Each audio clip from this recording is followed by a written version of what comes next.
They called her Maintenance. Not to her face, not at first, but loud enough that she'd hear it while pretending not to. The nickname followed her through the hangar like an echo, bouncing off the curved skin of the aircraft and the polished concrete floor. Captain Ilara Quinn never corrected them. She wore the same plain flight suit every day, kept her hair in a tight bun, and spoke only when spoken to. To the group of hotshot pilots rotating through the base, she looked invisible, and invisible, they assumed, meant weak. The B-2 Spirit loomed behind her like a shadow made solid. The bomber was a thing of myth, even among pilots, classified systems, unforgiving flight characteristics, and a reputation for humbling anyone who approached it without respect.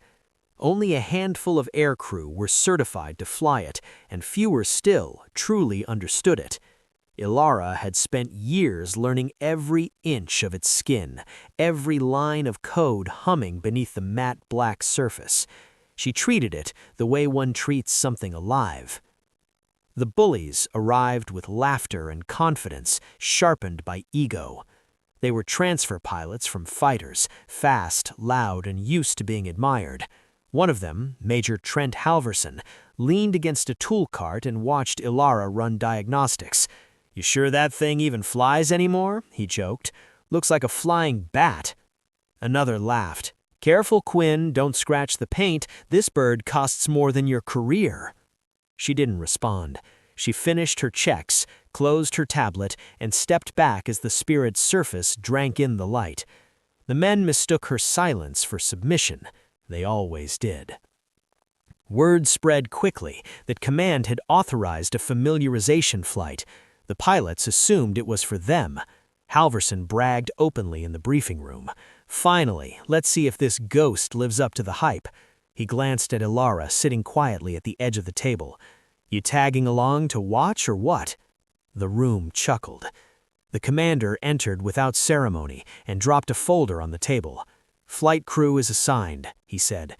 "Captain Quinn will be aircraft commander." The laughter died mid-breath. Halverson blinked. "Sir?" Ilara stood, calm, centered. "I'll be flying today," she said simply. "You're welcome to observe from the back seat." The looks on their faces were priceless. Confusion sliding into disbelief, disbelief hardening into irritation. But orders were orders. They suited up in silence, the bravado leaking away with every step toward the aircraft.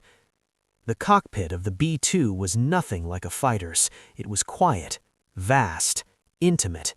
Ilara settled into the left seat like she belonged there, because she did. Her hands moved with fluid certainty, flipping switches that most pilots never touched. Systems came alive around her, the aircraft responding like a creature waking from sleep. "Engines stable," she said. The Spirit rolled forward without a sound, the massive wings slicing through the air with eerie grace. From the rear, the men watched, tense and alert, waiting for something to go wrong. It didn't. Takeoff was smooth, almost unreal. The bomber lifted into the sky as if the Earth had simply let go. Ilara guided it upward, her expression unreadable, her focus absolute. Then she spoke. "Gentlemen, this aircraft doesn't like being forced. It listens. If you respect it, it will show you things no fighter ever could." She climbed higher than they expected, then higher still. The sky darkened, the horizon curved. She rolled the Spirit into a maneuver they didn't know it could do, precise, controlled, elegant, not aggressive, intentional. The aircraft responded flawlessly, a black shadow dancing where no one expected it to move that way. Halverson gripped his seat. "What the hell was that?" someone whispered. Ilara didn't answer.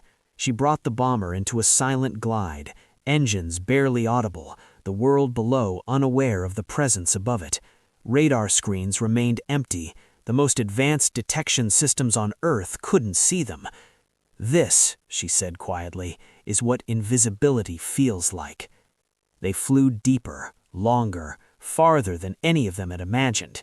She demonstrated emergency procedures without alarms, recovery techniques that existed only in classified manuals, and landings so smooth they barely felt the wheels touch.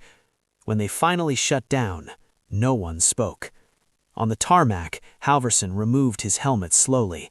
He looked at Ilara, not with arrogance now, but something closer to awe. "I didn't know," he admitted.